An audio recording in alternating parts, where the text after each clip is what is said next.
The growing measles outbreak in the western part of the state, nearly 200 cases, leading officials there to revise their vaccine recommendations in the hotspots.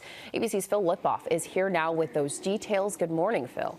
Janae, good morning. And this morning, as you are correct, health officials in Texas are issuing those updated vaccine guidelines for 6 counties as that measles outbreak there continues to grow. At least 198 cases in that state reported now. That's 39 more cases than the last update we got, which was on Tuesday. So far, 23 people have been hospitalized in Texas.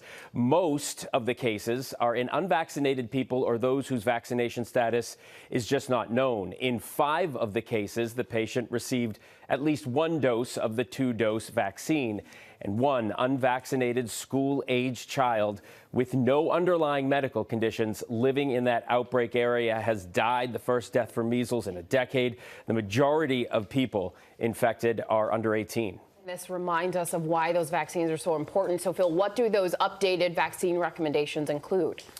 All right, so their new recommendations include this: an early dose of the MMR vaccine for infants starting at 6 months to 11 months. That's earlier. And a second dose for adults who have only received 1. Those updated guidelines, Janae, apply to 6 counties in Texas where more than 90% of the cases are.